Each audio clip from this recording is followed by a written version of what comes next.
Is this on? Yeah? Okay, there we go.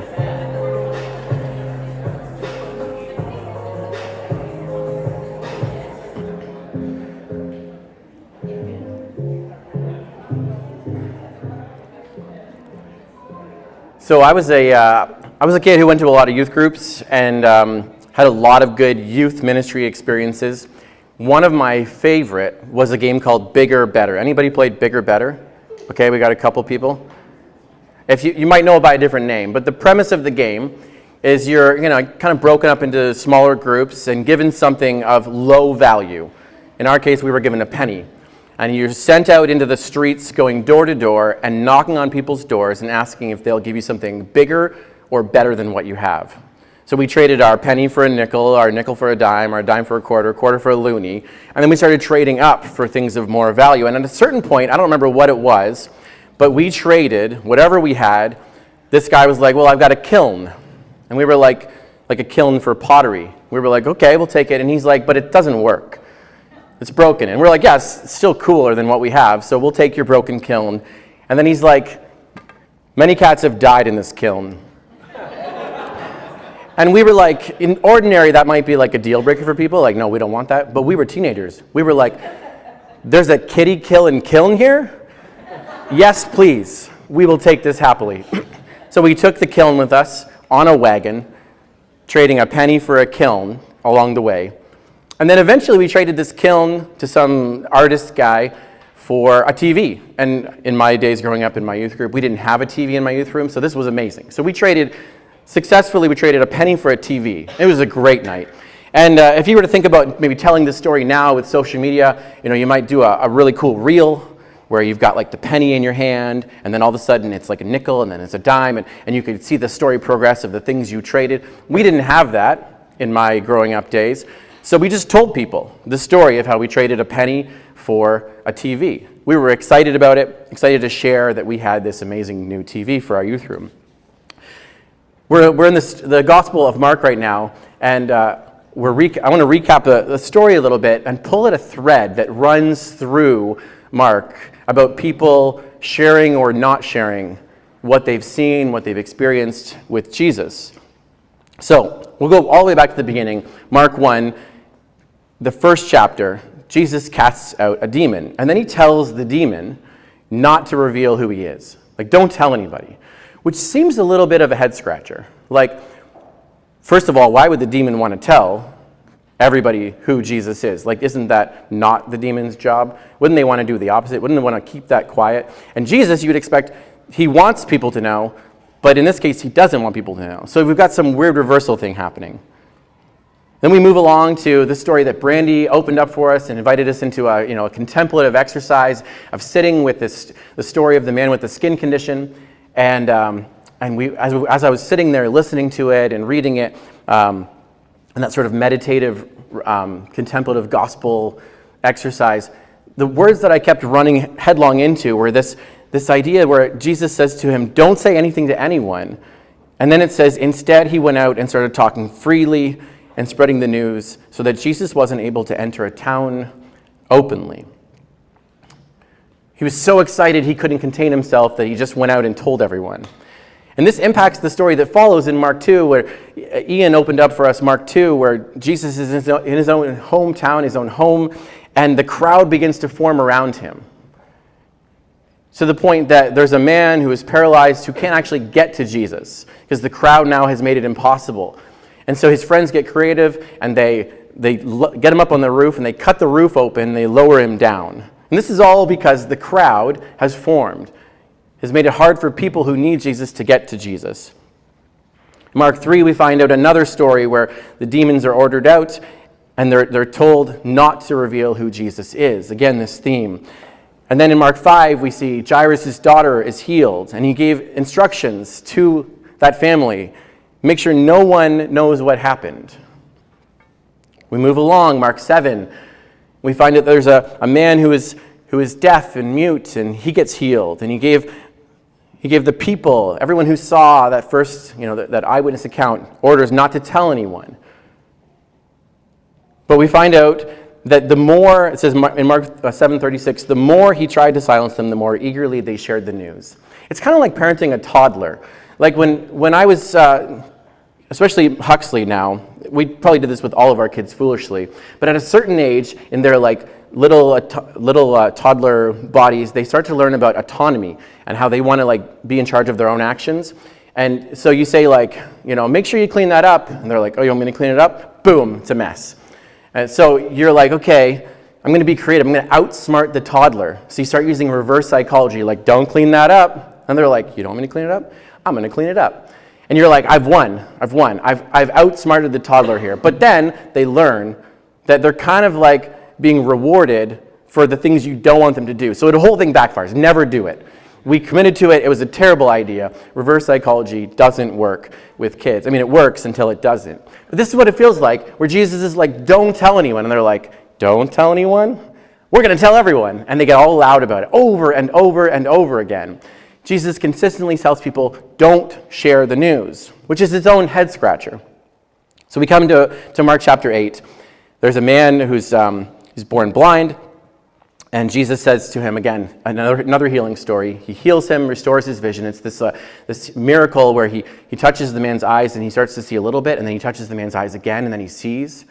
And then he tells him, like this, you can imagine this would be like winning the lottery, the feeling of like, I got my life back. And Jesus tells him, don't go into the village. Don't go into the village. And it makes me wonder, did he go into the village? We don't know. It doesn't tell us. I can only assume he did. So Jesus has to withdraw from crowds that are getting bigger and bigger, 4,000, 5,000.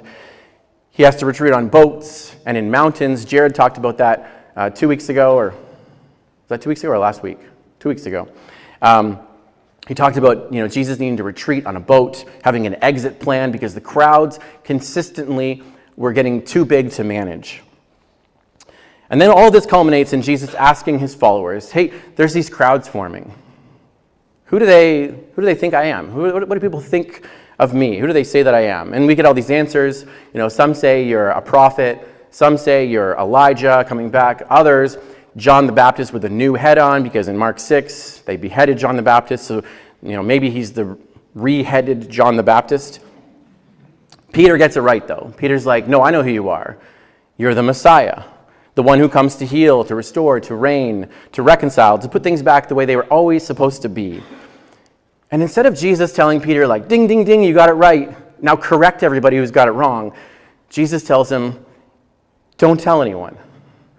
And it's a head scratcher. Like, what do we do with this? How do we make sense of this tension here? Like, doesn't Jesus want people to know what's going on, who he is?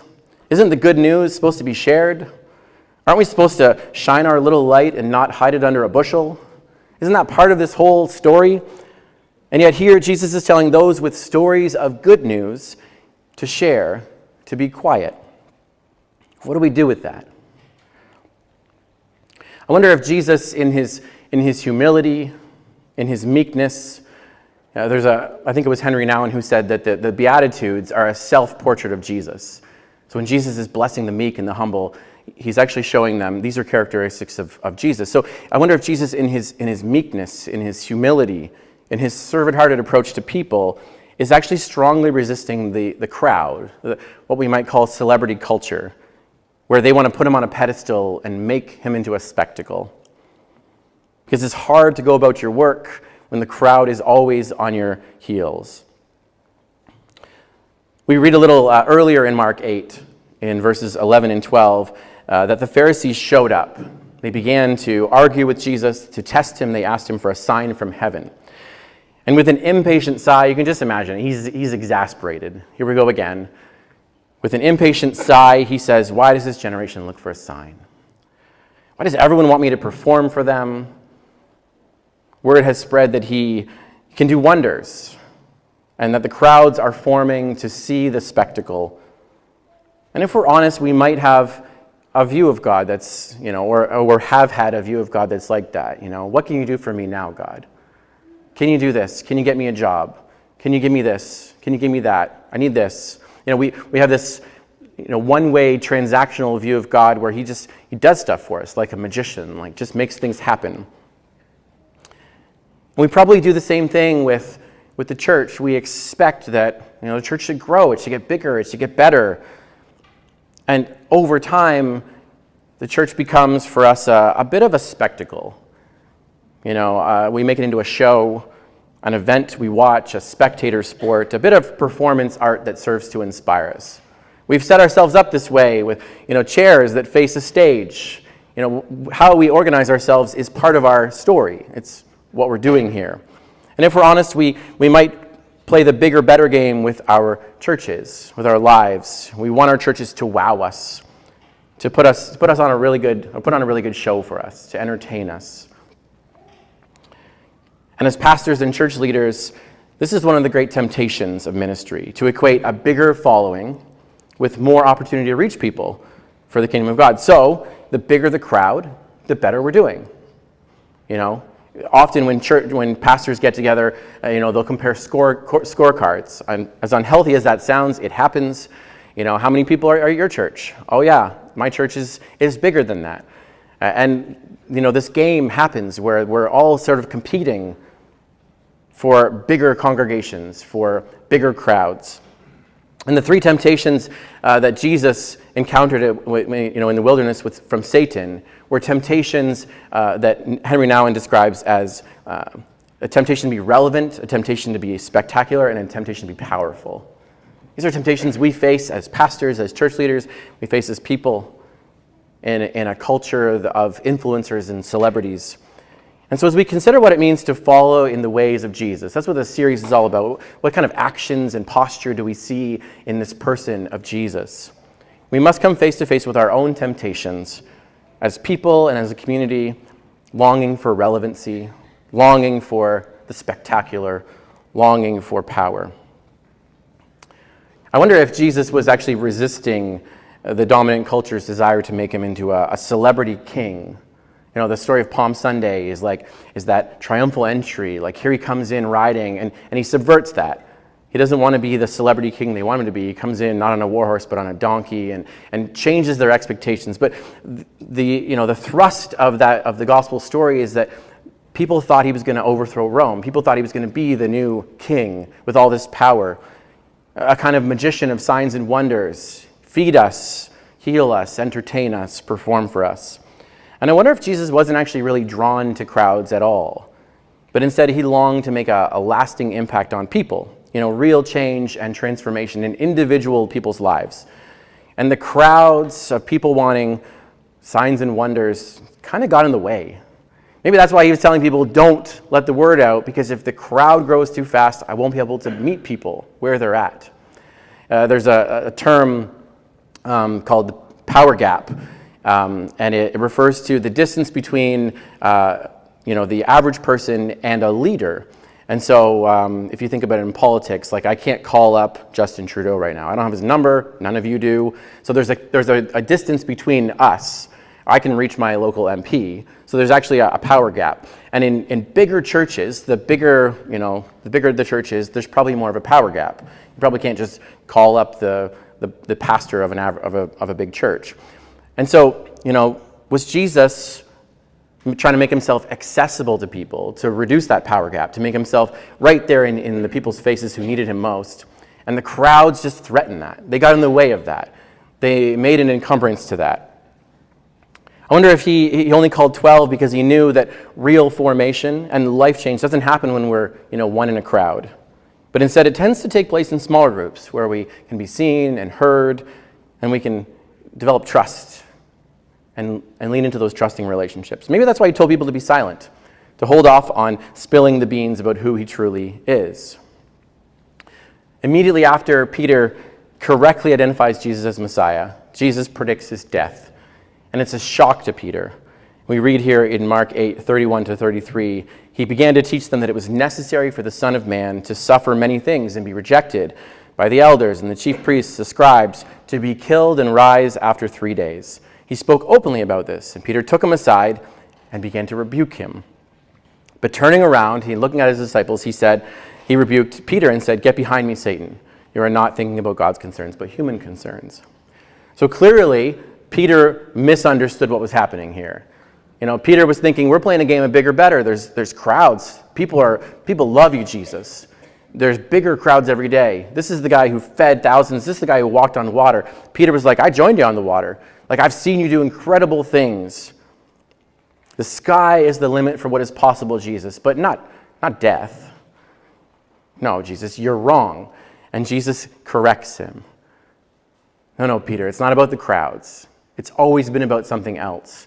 In Luke 9, I think it's verse 51, it says, Jesus set his face like flint toward Jerusalem. This idea of resolute determination toward a goal, an aim toward Jerusalem. Not because Jerusalem had the biggest crowd or the best stage, but because that was the place of his suffering and death.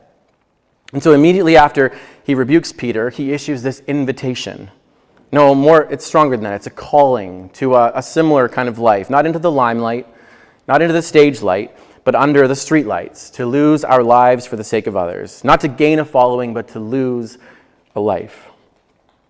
And I stumbled upon this social media post this week. I normally scroll past this kind of thing, but for whatever reason, I was stopped in my tracks. And I have no idea who the source of it is. I just screenshotted it and moved on. I don't know what I was doing, but here's what it said. Jesus fed 5,000, but only 500 followed him after lunch. He had 12 disciples, but only 3 went further in the garden. And only 1 stood with him at the cross. That's John. And the closer you get to the cross, the smaller the crowd gets. And I was just stopped in my tracks like, oh, yeah, there's a correlation here between the cost of following Jesus and those who are willing to. When we're just getting a free meal, it's easy to follow. It's easy to show up. But as the cost increases, the crowd shrinks. Crowds are good for many things, but I wonder if they aren't just really great for formation. There's a reason we cap class sizes in schools, why book clubs in living rooms cause light bulbs to go off in our minds, why we feel seen and heard when we're in a conversation with less than 5 people. Maybe bigger isn't always better. Could it be that Jesus wasn't really here to teach crowds, but instead his purpose was to cultivate and nurture a community of people who would change the world in the name of Jesus?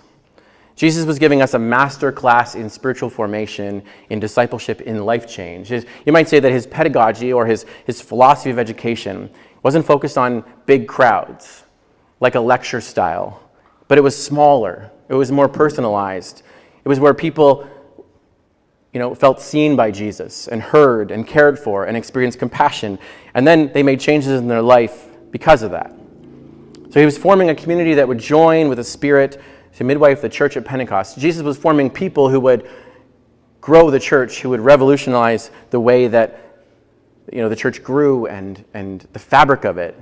It says in Acts 2 that they had all things in common. That's because Jesus was cultivating a group of people who were interdependent, who had a sharing economy, who loved each other and cared, not just formed in big crowds to hear a good sermon. Now, you might catch my bias here. I prefer the smaller, mid-sized churches over and against any notion of the megachurch. But I want to say, Joseph Myers here reminds us that all through Scripture, we've got evidence of different crowd sizes. And Jesus is still present. And so I don't want to say big churches are terrible or that, large gatherings aren't opportunities to meet Jesus or that crowds are bad. Jesus still meets us in those places. But I wonder if there are better ways. So for the next few minutes, I want to walk us through this paradigm by Joseph Myers. It's really helpful when it comes to thinking about how we build community as a church, which was a significant priority in the sticky note exercise we did. People longing for community building, for more depth of relationship here. So this is from Joseph Myers' book, The Search to Belong. In it, he talks about 4 spaces that we exist in as people. And the first one is public space. This is the idea of the crowd. I was at Canada's Wonderland this week. I took my 3 oldest girls to Wonderland. I kind of wanted to relive my own childhood through them.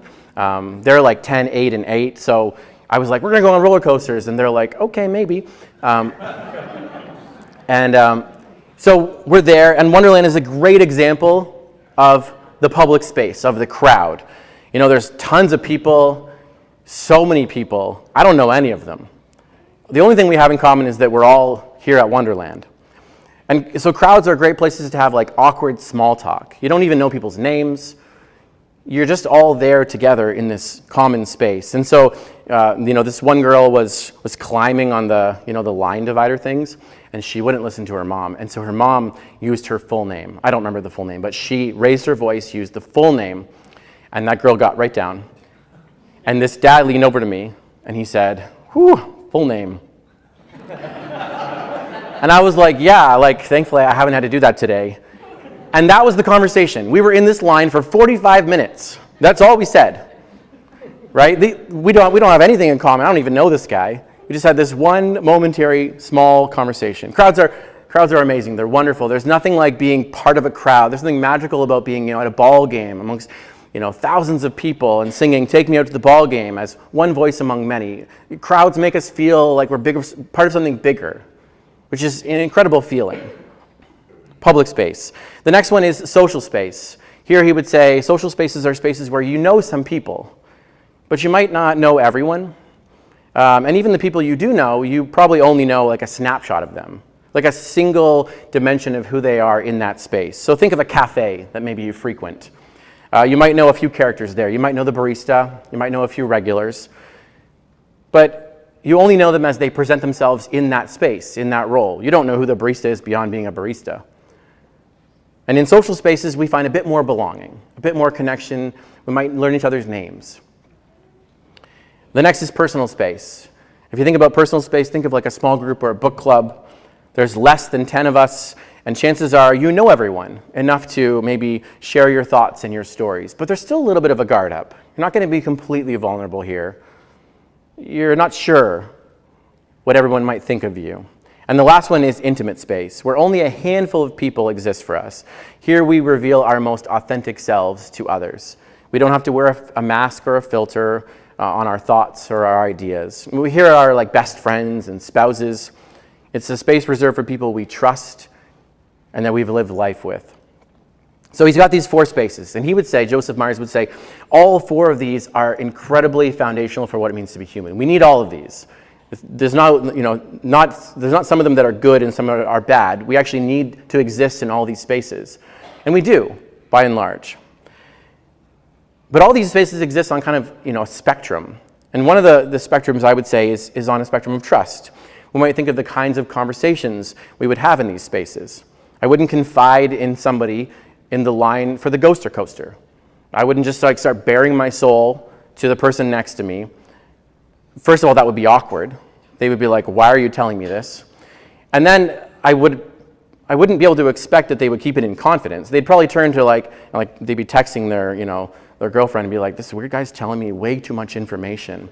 Like he told me this and that." So it would just be really uncomfortable because there's no felt trust in the bigger crowd environment. But as we move toward intimate spaces, there is established trust. And so then it becomes appropriate for us to be vulnerable. Vulnerability exists more in places of intimate or personal space where we trust people. So then we trust that we can share and we can be open. One of the dangers of open mics in a room like this is that somebody might just decide, I'm going to share, I'm going to bare my heart, bare my soul to you. And we're like, I don't even know you, or I only know your name. And suddenly you've thrown people into a very vulnerable conversation without any foundation of trust. It can be an amazing experience, but it can also be a bit risky. So we have to think about vulnerability. Who am I talking to? Who am I sharing with? What space are we in? I was in a bar once with my friend Dan. He told me, I think he was giving me a device, and I was like, "How are you doing? How's your wife?" And he said, "Oh, my marriage is on the rocks. I think we're splitting up." And I was like, "Well, okay, we should go grab a drink." So we went to this bar, the only bar we could find, and we found out that it was open mic night. So we're sitting there, and the person's doing their loud music, which is great, and Dan's basically leaning in and yelling about how his marriage is falling apart. And I'm leaning in and yelling, "Well, that sucks." And mid-sentence in this, the music abruptly stops, and we're just yelling our laments into this bar. Super awkward, right? So this kind of thing, it's like, oh, this wasn't the right space for this conversation. This was a more intimate conversation, a more personal conversation, and we were in a social space. Here's another consideration for us, expectation.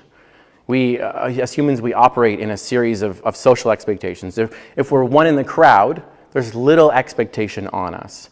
If someone is in need of, emergency first aid, and I'm just at a ball game, someone else is probably going to deal with it, right? I'm not like running over, I know first aid, can I help? I'm expecting somebody else to do it. But if I'm in like a small group, then suddenly there's a social expectation that I'm going to, listen well and be attentive and maybe care and offer, conciliatory words to somebody who's processing something heavy. Again, all four of these spaces are needed, but I think about, the idea of welcoming a stranger into my house. I wouldn't invite them right into my, come tour my bedroom or whatever. There are places where the idea of a house is another wonderful parallel of front porch to dining room to living room in terms of trust. Like we bring people in and we introduce them to our lives and our spaces as trust is established. So relationships naturally move through these spaces toward deeper relationship for some, and some we're just quite happy to keep them as acquaintances because we can't have everybody in that intimate space. It's not realistic.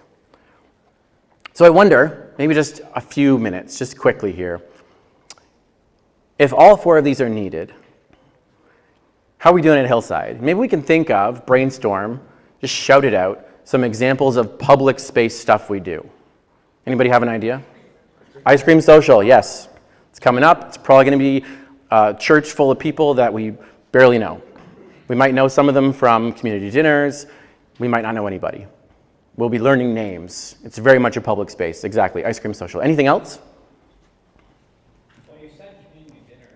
Okay, community dinners, probably more like a social space, but yeah, somewhere in the range, just due to the size. But community dinners maybe more of a social space. We know some people in the room. We might not know everybody. We might have met them at the last community dinner, so there's some continuity. The size of community dinners is like less than 50 people, so it's a mid-size. What about any other social gatherings? Board game night. Okay, board game night. So Camp Corbin, I would say, does the social, and then there's smaller things that you do in person. Yeah. Yeah, some events transcend both of two spaces, and they try to bridge that. I wonder if this is a social space.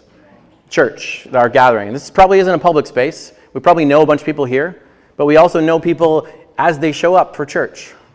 The clothes they wear, the roles they fill. I know you, you're a Kids Zone teacher. I know you, you're a host, etc., right? But do we know intimately or personally more details than that about each other's lives? Maybe not. What about personal space? Gardening, okay. Tell me more. I would rather not share. Okay, you don't have to share. The conversations that happen around the garden? Is that what you mean? Well, if you consider the broken conversation of 8 hours of gardening. Okay. Anything else personal? I would say Ian's group, even you're asking borderline intimate questions. You may not expose all of yourself. Yeah, the idea of smaller groups.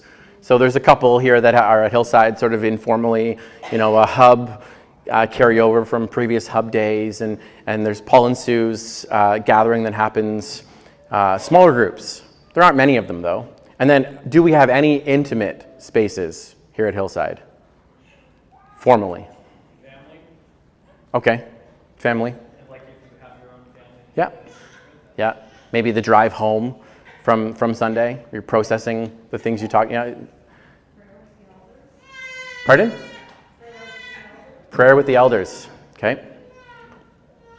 Yeah, the elder team definitely gets into that personal, intimate space where we're sharing some life together. Yeah. So all of these things are really important. And I want to return to the idea here of Jesus saying, count the cost. Because another dimension here is the closer we get to intimate relationship with Jesus, the closer we get to the cost of the cross. And it does feel like the crowd is a place of low cost. I can just kind of step my foot in and I can be part of a church service or a gathering, and there isn't a lot of cost to me. The further I get to Jesus, the further I immerse myself in community, the higher the cost, but also the higher the gain. So the more we invest in others, this is where I want to land. The more we hear our stories, the more we share our own stories, the more we experience authentic vulnerability, the more we are likely to gain. But it doesn't come without cost. This is the great conundrum of following Jesus, that the path to life in Christ comes at a cost to us. I'm going to pray. I'm going to invite the music team back up to close us out. God, we began with a prayer of open our eyes to see you. We've shared some stories of seeing you and paying attention to what you're doing in the world and here in our midst. And we pray that your word would seep into our hearts, would inspire us, would change us, that we wouldn't just be one of the crowd, we would be following after you, wrestling with whatever that looks like, wrestling with the cost, but also the benefit of what it means to follow after you, Jesus. So would you lead us, would you form us, would you go with us? Amen.